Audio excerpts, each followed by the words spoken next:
Vous êtes-vous déjà demandé si Dieu est vraiment à vos côtés? Peut-être avez-vous traversé une période difficile, vous sentant isolé, et vous vous êtes demandé si Dieu était vraiment avec vous. Trouvez-vous parfois difficile de voir si les changements dans votre vie sont des signes de la présence de Dieu? Peut-être avez-vous cherché des signes sans savoir quoi remarquer. Cette vidéo est faite pour vous.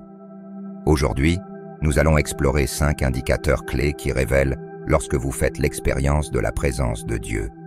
Pensez à un moment où tout semblait se défaire, mais où vous avez malgré tout trouvé la force de continuer. Ou peut-être avez-vous ressenti une paix inexplicable au milieu du chaos. Ces moments ne sont peut-être pas de simples coïncidences. Avant de commencer, assurez-vous de vous abonner à notre chaîne et d'activer la cloche de notification pour ne jamais manquer nos prochains contenus inspirants et encourageants. Merci de nous rejoindre. Maintenant, commençons. Il pourrait être des signes clairs de la présence de Dieu dans votre vie. Cette vidéo vous guidera pour reconnaître si vous êtes réellement dans la présence de Dieu. En identifiant ces signes, vous acquérez une compréhension profonde de la manière de vous aligner davantage sur la présence de Dieu à travers le Saint-Esprit, ce qui pourrait vous mener au tournant que vous recherchez. Je crois que l'ennemi ne veut pas que vous voyiez cette vidéo, mais le fait que vous soyez ici montre votre détermination à chercher la vérité. Explorons ensemble ces signes significatifs et découvrons comment la présence de Dieu se révèle dans votre vie. Signe 1. Discernement et sagesse. Dans notre vie quotidienne, nous rencontrons souvent des situations qui nécessitent des décisions sages. Parfois, les choix auxquels nous faisons face sont clairs, mais il y a des moments où ils sont incroyablement complexes, nous laissant dans l'incertitude et l'inquiétude. Pourtant, lorsque nous sommes dans la présence de Dieu, nous recevons le discernement et la sagesse qui nous aident à naviguer dans ces situations avec confiance et paix. Le discernement est la capacité de percevoir les choses avec précision. C'est un don spirituel qui nous permet de voir au-delà des apparences et de saisir les vérités et intentions sous-jacentes derrière les actions et les circonstances. La sagesse, en revanche, est l'application pratique de la connaissance et du discernement dans nos vies. Il ne s'agit pas seulement de savoir ce qui est juste, mais d'agir en fonction de ce savoir. Pensez-y, vous êtes-vous déjà retrouvé dans une situation où vous saviez instinctivement quel était le bon choix, même si cela défiait la logique ou était contraire à l'opinion populaire? Ou peut-être avez-vous eu une intuition sur une personne ou une situation qui s'est révélée exacte par la suite, malgré l'absence de preuves concrètes? Ces expériences sont souvent des signes que vous portez la présence de Dieu, permettant à sa sagesse de vous guider. La Bible nous rassure dans Jacques chapitre 1 verset 5. « Si l'un de vous manque de sagesse, qu'il la demande à Dieu, qui donne à tous généreusement et sans reproche, et elle lui sera donnée. » Cette promesse devrait apporter la paix à notre cœur.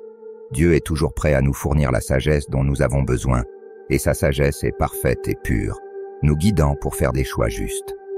Examinons une histoire biblique puissante qui illustre parfaitement le signe de porter la présence de Dieu. L'histoire du roi Salomon. Dans 1 Roi chapitre 3, Salomon monte sur le trône après son père, David. Lorsque Dieu est apparu à Salomon en rêve et lui a demandé ce qu'il désirait, Salomon a demandé la sagesse. Il a dit « Donne donc à ton serviteur un cœur sage pour juger ton peuple et pour discerner le bien du mal. » Dieu fut heureux de la demande de Salomon parce qu'il n'a pas demandé une longue vie, des richesses ou la défaite de ses ennemis, mais la sagesse pour diriger son peuple avec justice. En réponse, Dieu a accordé à Salomon non seulement une sagesse incomparable, mais aussi des richesses et de l'honneur, faisant de lui l'un des rois les plus sages et les plus prospères de l'histoire. Le règne de Salomon a été caractérisé par la paix, la prospérité et une connaissance si profonde que des dirigeants du monde entier sont venus chercher ses conseils. Cette histoire révèle le pouvoir immense de demander la sagesse à Dieu. Lorsque nous mettons la sagesse et le discernement en priorité, Dieu nous fournit tout ce dont nous avons besoin, parfois bien au-delà de ce que nous pouvons imaginer. Comme Salomon, vous aussi pouvez demander la sagesse à Dieu. Et lorsque vous le faites, ne soyez pas surpris si Dieu commence également à bénir d'autres domaines de votre vie. Considérez ceci. Si vous faites face à des défis financiers, la sagesse de Dieu peut vous guider pour prendre des décisions financières judicieuses, ouvrant des portes à de nouvelles opportunités et à l'abondance. Si vous recherchez la guérison, la sagesse de Dieu peut vous conduire vers les bons conseils médicaux ou traitements, et peut même apporter une guérison miraculeuse dans votre vie. La sagesse influence chaque partie de nos vies, nous permettant de faire face aux défis et d'embrasser les bénédictions avec grâce et confiance. Réfléchissons à quelques situations personnelles où chercher la sagesse peut entraîner une transformation. Par exemple, si vous êtes confronté à une décision difficile au travail, en vous tournant vers Dieu pour obtenir de la sagesse, vous pourriez découvrir une solution qui non seulement résout le problème, mais vous vaut également le respect et la reconnaissance de vos collègues et supérieurs. Ou peut-être naviguez-vous dans une relation compliquée. Avec la sagesse de Dieu, vous pouvez gérer la situation avec compassion et compréhension, menant à une réconciliation et à des connexions plus fortes et plus significatives. Mes amis, lorsque vous portez la présence de Dieu, sa sagesse et son discernement coulent à travers vous, guidant vos choix et apportant la paix à votre âme. Ayez confiance qu'en le cherchant, il vous fournira la sagesse dont vous avez besoin pour gérer les complexités de la vie avec grâce et assurance. À la fin de cette vidéo, nous aurons l'occasion de demander la sagesse si vous ne l'avez pas encore fait. Nous le ferons à travers une prière puissante, invitant la présence de Dieu à remplir nos cœurs et nos esprits. Si vous reconnaissez déjà la présence de la sagesse dans votre vie, rejoignez-nous. Prenez confort en sachant que c'est un signe clair que vous portez la présence de Dieu. Votre capacité à discerner et à faire des choix sages est la preuve de la guidance divine à l'œuvre en vous. Soyez encouragés, car vous n'êtes pas seuls. Dieu est avec vous, vous guidant et vous fortifiant. Signe 2. Autorité spirituelle et pouvoir. Prenez un moment pour réfléchir à votre vie. Avez-vous déjà ressenti une paix écrasante, même lorsque les circonstances étaient difficiles? Ou peut-être vous êtes-vous retrouvé à parler avec une confiance et une sagesse qui semblaient surpasser vos capacités naturelles? Ces moments, mes amis, sont des signes de l'autorité spirituelle et du pouvoir que vous portez. Ils sont des indicateurs que vous marchez dans la présence de Dieu. Pensez au moment où vous avez affronté des défis au travail, des conflits au sein de votre famille ou des luttes personnelles. Pourtant, malgré les obstacles, vous avez ressenti une assurance calme que tout irait bien. Vous saviez exactement quoi dire et faire, et d'une manière ou d'une autre, la situation a commencé à s'améliorer. Ce n'est pas simplement vos capacités naturelles en action, c'est l'autorité divine et le pouvoir de Dieu qui coulent à travers vous. Dans Luc chapitre 10 verset 19, Jésus dit « Voici, je vous ai donné le pouvoir de marcher sur les serpents et les scorpions et sur toute la puissance de l'ennemi, et rien ne pourra vous nuire. » Cette promesse est la vôtre. Vous avez reçu l'autorité sur toute la puissance de l'ennemi. Cela signifie que peu importe les défis ou les batailles spirituelles que vous rencontrez, vous êtes équipés pour les surmonter avec l'aide de Dieu. Inspirons-nous de David, qui a démontré son autorité spirituelle et son pouvoir de manière extraordinaire. David, un jeune berger, a affronté Goliath, un guerrier géant qui avait semé la terreur dans le cœur de toute l'armée d'Israël. La confiance de David n'était pas fondée sur la force physique ou l'expertise militaire. Elle provenait de sa foi inébranlable en Dieu. Dans 1 Samuel chapitre 17 verset 40, David déclare avec audace à Goliath « Tu viens à moi avec une épée, une lance et un javelot. Mais moi, je viens à toi au nom de l'Éternel des armées, du Dieu des armées d'Israël, que tu as défié. » Armé seulement d'une fronde et d'une pierre, David a vaincu Goliath, montrant l'immense pouvoir de l'autorité de Dieu agissant à travers lui. Ce n'est pas seulement un conte ancien, c'est une réalité pour vous. Lorsque vous portez la présence de Dieu, vous possédez l'autorité pour affronter et conquérir vos propres géants, qu'il s'agisse de peur, de doute ou de défis externes. Dans notre monde moderne, les batailles spirituelles sont très réelles.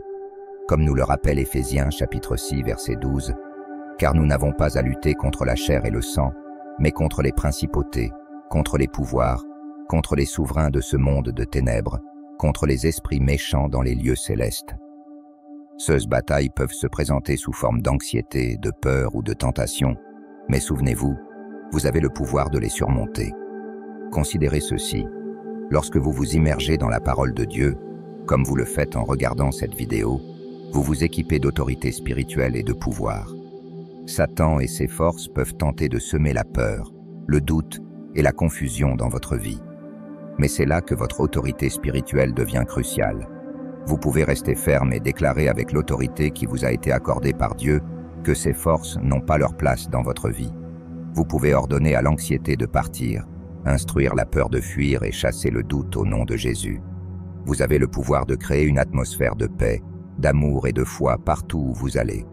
Prenez un moment maintenant pour respirer profondément et laissez cette vérité s'imprégner en vous. Vous êtes fort. Vous êtes puissant.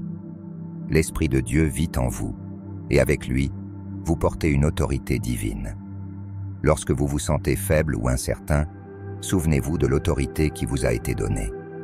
Prononcez les promesses de Dieu sur votre vie et témoignez de la transformation de l'atmosphère autour de vous. Tout au long de son ministère, Jésus a démontré ce pouvoir, calmant les tempêtes, chassant les démons et guérissant les malades, tout cela grâce à son autorité divine. Lorsqu'il envoya 16 disciples, il leur conféra le même pouvoir. Dans le livre de Marc, les disciples revinrent avec joie, disant « Seigneur, même les démons nous sont soumis en ton nom. » Cette même joie et cette autorité sont les vôtres. Marcher dans cette autorité signifie rester proche de Dieu. Cela implique de passer du temps en prière, en adoration et de vous immerger dans sa parole. Il s'agit de croire en la puissance qu'il vous a donnée et de faire preuve de foi. Plus vous pratiquez cela, plus vous verrez la puissance de Dieu se manifester dans votre vie. Mes chers amis, soyez encouragés. La présence de Dieu en vous est un témoignage de l'autorité spirituelle et du pouvoir que vous portez. Vous êtes équipés pour faire face à tout défi, surmonter tout obstacle et apporter de la lumière dans les endroits les plus sombres. Tenez-vous droit, marchez avec confiance et laissez la présence de Dieu rayonner à travers vous. Signe 3, générosité et don. La générosité va au-delà de simplement donner des choses matérielles. Elle concerne l'état de votre cœur. Il s'agit de semer des graines d'amour, de gentillesse et de compassion. La Bible souligne souvent le principe de semer et de récolter. Ce principe signifie que ce que vous donnez vous sera rendu. Lorsque vous semez généreusement, vous récoltez également généreusement. Cependant, permettez à votre cœur d'être transformé par la grâce divine pour que vous donniez sans attendre quoi que ce soit en retour. Réfléchissez à cela dans votre vie quotidienne. Avez-vous déjà ressenti une forte impulsion à aider quelqu'un dans le besoin, même lorsque cela n'était pas pratique? Ou peut-être avez-vous pris des mesures pour soutenir un ami ou même un inconnu? Peut-être avez-vous offert votre temps dans un refuge local, fait un don à une cause qui vous tient à cœur, ou simplement offert une oreille attentive à quelqu'un traversant une période difficile.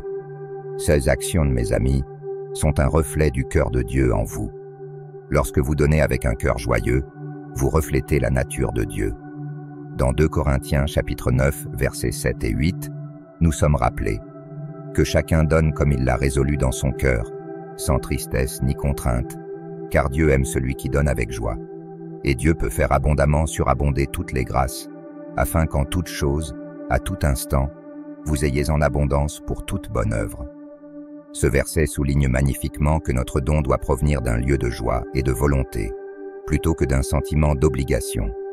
Pouvez-vous vous rappeler des moments dans votre vie où vous avez ressenti une douce impulsion pour aider quelqu'un, ou lorsque donner semblait intrinsèquement juste, même si cela nécessitait un sacrifice personnel? Ces moments, mes amis, sont des signes que la présence de Dieu est active dans votre vie. Ils indiquent que vous êtes oint et que son esprit œuvre à travers vous. Réfléchissons maintenant à une histoire puissante de la Bible qui illustre ce principe de générosité en action. Dans 1 Roi chapitre 17, nous rencontrons l'histoire du prophète Élie et d'une femme compatissante. Pendant une période de famine sévère, où la nourriture était extrêmement rare, Dieu dirigea Élie vers une ville appelée Sarepta, où une femme prendrait soin de lui. Lorsqu'Élie rencontra la femme, elle ramassait des brindilles pour préparer un dernier repas pour elle-même et son fils, avant qu'ils ne succombent à la faim. Malgré sa situation désespérée, Élie lui demanda d'abord de lui préparer un petit pain. En dépit de son propre grand besoin, la femme choisit d'obéir et donna le dernier de sa nourriture à Élie. Voici le résultat magnifique. En raison de sa générosité et de sa foi, Dieu pourvut abondamment pour elle. Son pot de farine et sa cruche d'huile ne se tarirent pas jusqu'au jour où le Seigneur envoya la pluie sur la terre. Cette provision miraculeuse était le résultat direct de sa volonté de donner, même lorsque cela semblait impossible. Son histoire nous enseigne que lorsque nous faisons confiance à Dieu et donnons de ce que nous avons, il pourvoit abondamment pour nous. Mes amis, vous êtes forts et capables d'incarner la présence de Dieu à travers vos actes de générosité. C'est dans ces moments de don que l'amour de Dieu brille intensément à travers vous. Que vous donniez de votre temps, de vos ressources, ou même un mot gentil, vous semez des graines qui porteront une moisson de bénédiction. Souvenez-vous, la générosité n'est pas seulement une question de grands gestes. Parfois, les plus petits actes de bonté peuvent avoir le plus grand impact. Un sourire, une main tendue ou une oreille attentive peuvent transformer la journée de quelqu'un. Jésus a illustré cela dans le livre de Luc avec l'histoire de l'offrande de la veuve. Dans Luc 21, Jésus observa une femme pauvre mettant 2 très petites pièces de cuivre dans le trésor du temple. Bien que son offrande fût modeste, Jésus remarqua « En vérité, je vous le dis, cette pauvre veuve a donné plus que tous les autres. Tous ceux-ci ont donné de leur superflu, mais elle, de son nécessaire, a mis tout ce qu'elle avait pour vivre. » Cela nous enseigne que Dieu valorise le cœur derrière le don, et non sa taille. Votre générosité, aussi petite soit-elle, est précieuse aux yeux de Dieu. C'est un véritable signe de sa présence en vous. Je vous encourage à continuer d'être généreux. Que vos actes de don reflètent l'amour et la fidélité de Dieu dans votre vie. Soyez assurés que Dieu voit votre cœur et est fier de vous. Vous portez sa présence, et votre générosité est un témoignage de son œuvre en vous. Continuez à semer des graines d'amour et de bonté partout où vous allez. Vous faites une différence, et la présence de Dieu brille intensément à travers vous. Continuez votre excellent travail, et souvenez-vous, avec chaque acte de générosité, vous vous alignez avec le cœur de Dieu. Signe 4. Une soif de la parole de Dieu et de sa présence. Tout d'abord, je tiens à vous féliciter. En atteignant ce point dans la vidéo, vous vous engagez activement dans la lutte contre le diable en vous immergeant dans la parole de Dieu. Les 2 derniers signes sont cruciaux et fondamentaux dans votre marche avec Dieu, alors restez à l'écoute. Mes amis, ce signe est incroyablement significatif. Une profonde soif des Écritures et un désir ardent d'être en présence de Dieu indiquent clairement que vous portez sa présence en vous. Réfléchissez à cela. Avez-vous déjà ressenti un fort désir de lire la Bible davantage ou une urge irrésistible de passer plus de temps en prière? Ce ne sont pas simplement des inclinations aléatoires. Ce sont des signes que Dieu travaille dans votre vie, remuant votre cœur et vous attirant plus près de lui. Imaginez ceci. Après une journée longue et épuisante, vous ressentez une attirance irrésistible pour prendre votre Bible. Vous pourriez d'abord penser « Peut-être demain, je suis trop fatigué aujourd'hui. » Mais ensuite, quelque chose en vous insiste. Non, fais-le maintenant. C'est la manière de Dieu de nourrir votre soif pour sa parole. Dans le livre des psaumes, il est écrit « Ta parole est une lampe à mes pieds et une lumière sur mon sentier. » La parole de Dieu nous guide, illumine nos vies et nous remplit de sa sagesse. Lorsque vous vous sentez de plus en plus attiré par cette lumière, c'est un magnifique signe de sa présence en vous. Lorsque vous portez la présence de Dieu, vos priorités commencent à changer de manière significative. Vous commencez à désirer plus de temps dans sa parole et dans la prière. Tout comme la faim physique signale qu'il est temps de manger, votre esprit signale un besoin de nourriture spirituelle à travers les Écritures et la prière. Jésus a parlé de cette faim dans le livre de Matthieu, en disant « Heureux ceux qui ont faim et soif de la justice, car ils seront rassasiés. » Il ne s'agit pas seulement de chercher à faire de bonnes choses, il s'agit de désirer Dieu lui-même, de brûler de désir pour sa justice, sa présence et sa parole. Considérez l'histoire de Marie et Marthe dans le livre de Luc. Marthe était préoccupée par les préparatifs, tandis que Marie choisit de s'asseoir aux pieds de Jésus et d'écouter ses paroles. Lorsque Marthe exprima sa frustration, Jésus la corrigea doucement en disant « Marie a choisi la meilleure part, qui ne lui sera pas ôtée. » Le choix de Marie de prioriser la présence de Jésus et d'absorber ses paroles illustre parfaitement la fin dont nous parlons. Il s'agit de choisir l'éternel plutôt que le temporaire, la meilleure part. Lorsque vous éprouvez cette faim, vous êtes naturellement attiré à rechercher la présence de Dieu, à être calme avec lui et à méditer sur sa parole. Cette profonde faim est un puissant indicateur de la présence de Dieu dans votre vie. Elle signifie que vous n'êtes pas satisfait d'une relation superficielle avec lui, mais que vous désirez quelque chose de plus profond. Vous êtes désireux d'explorer sa parole, de comprendre son cœur et d'être transformé par sa vérité. Et vous savez quoi? Dieu se réjouit de cette profonde faim. Il promet de satisfaire votre soif spirituelle. Dans le livre d'Isaïe, Dieu nous invite en disant « Vous tous qui avez soif, venez aux eaux, et ceux qui n'ont pas d'argent, venez, achetez et mangez. » Il nous appelle à venir à lui, à être nourris et comblés par sa parole et sa présence. À mesure que vous cultivez cette faim, vous constaterez un changement dans la façon dont vous affrontez les défis de la vie. Vous vous tournerez vers la parole de Dieu pour obtenir guidance et réconfort, et chercherez sa présence tant dans les moments joyeux que difficiles. Cette quête et ce désir continu sont des témoignages de la relation vivante que vous partagez avec Dieu. Alors, embrassez cette faim. Laissez-la vous motiver à passer plus de temps dans la Bible, à prier avec plus de ferveur et à rechercher la présence de Dieu dans tous les aspects de votre vie. Rappelez-vous, porter la présence de Dieu signifie que vous êtes continuellement attiré vers lui, désirant davantage de lui et trouvant une véritable satisfaction dans sa parole. Dans le livre de Jérémie, Dieu promet « Vous me chercherez et vous me trouverez lorsque vous me chercherez de tout votre cœur. » Cette assurance garantit que votre recherche sincère de lui ne sera pas vaine. Dieu est fidèle et vous rencontrera lorsque vous le chercherez avec un cœur entier et sincère. Concrètement, cette faim pour Dieu peut se manifester de plusieurs manières. Vous pourriez commencer à vous réveiller plus tôt pour profiter de moments de calme avec Dieu avant que votre journée ne commence. Peut-être vous retrouverez-vous à revenir vers ces vidéos tout au long de la journée pour un soutien spirituel. Vous pourriez même emporter une petite Bible ou un dévotionnel avec vous pour lire pendant les pauses. Vos conversations pourraient commencer à inclure naturellement des versets bibliques ou des aperçus spirituels. Cette faim croissante mène souvent à une prise de conscience accrue de la présence de Dieu dans votre vie quotidienne. Vous commencez à remarquer sa main dans les petits moments quotidiens. Un mot gentil d'un inconnu, un coucher de soleil splendide ou une bénédiction inattendue. Votre perspective change et vous devenez plus sensible à l'implication active de Dieu dans votre vie. En conclusion, laissez cette faim vous guider vers des lieux plus profonds où vous pouvez pleinement expérimenter l'amour, la sagesse et la présence de Dieu. À mesure que vous poursuivez ce chemin, rappelez-vous que Dieu est avec vous à chaque étape, se réjouissant de votre profond désir pour lui. Mes amis, nous arrivons maintenant au dernier signe, mais sans aucun doute le plus significatif, que vous portez la présence de Dieu. Signe 5, audace et courage dans la foi. Avez-vous remarqué une capacité croissante à pardonner ceux qui vous ont fait du tort? Ou avez-vous osé sortir de votre zone de confort pour partager votre foi avec quelqu'un qui avait besoin d'entendre parler de Jésus? Peut-être avez-vous prié avec ferveur pour la guérison, pour vous-même ou pour quelqu'un d'autre? Et avez-vous vraiment cru que Dieu répondrait? Ces actions sont plus que de simples actes de bonté ou de bravoure. Elles sont des indicateurs que vous portez la présence de Dieu. Ce genre d'audace est un témoignage d'une vie empreinte de l'Esprit Saint, où chaque action, chaque mot et chaque décision reflète l'influence et la puissance de Dieu.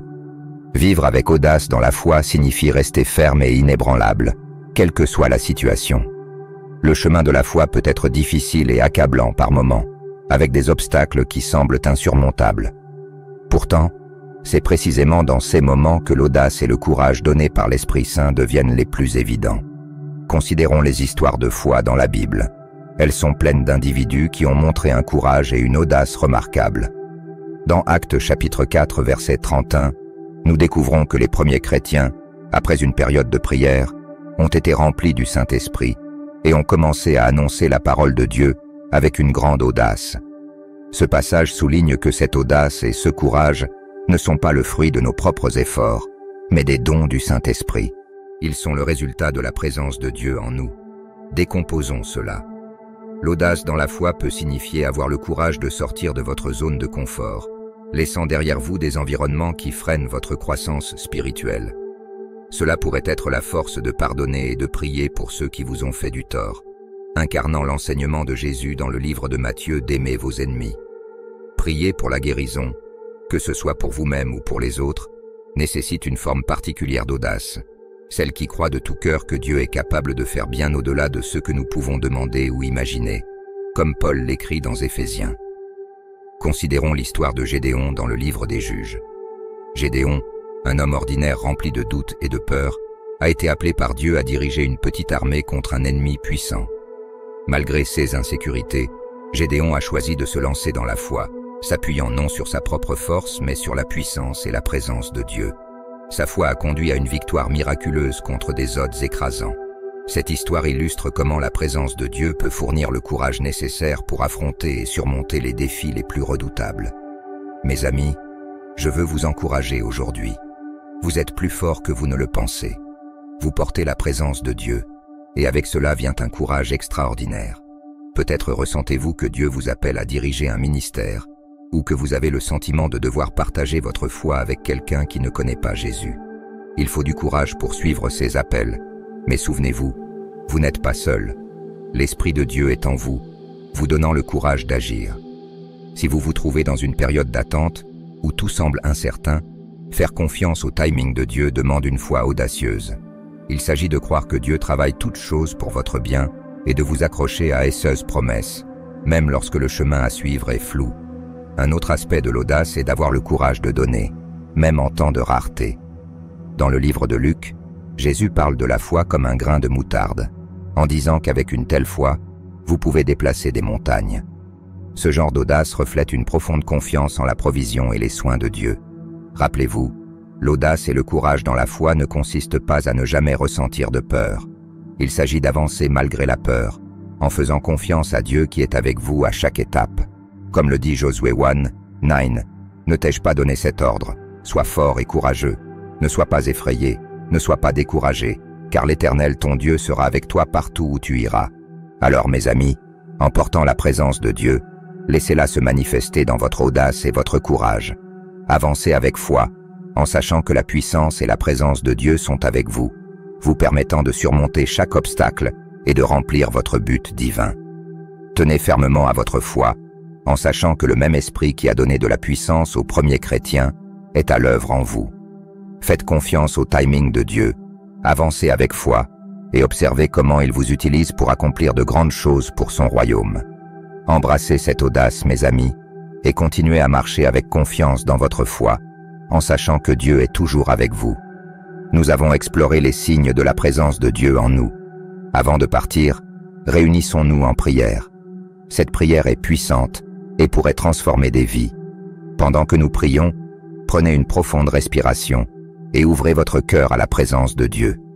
Père Céleste, je te remercie pour chaque personne qui regarde cette vidéo. Je prie pour que ta présence remplisse leur vie de manière puissante. Accorde-leur la sagesse pour reconnaître ta direction et la force d'agir avec audace et courage dans leur foi. Seigneur, fais qu'ils ressentent ton amour et ta paix dans chaque situation qu'ils rencontrent. Au nom de Jésus, je prie. Amen. Si vous avez trouvé cette vidéo utile, veuillez vous abonner à notre chaîne pour plus de contenu destiné à vous encourager et à vous élever dans votre marche avec Dieu. Que Dieu vous bénisse et restez fort dans votre foi. À la prochaine vidéo.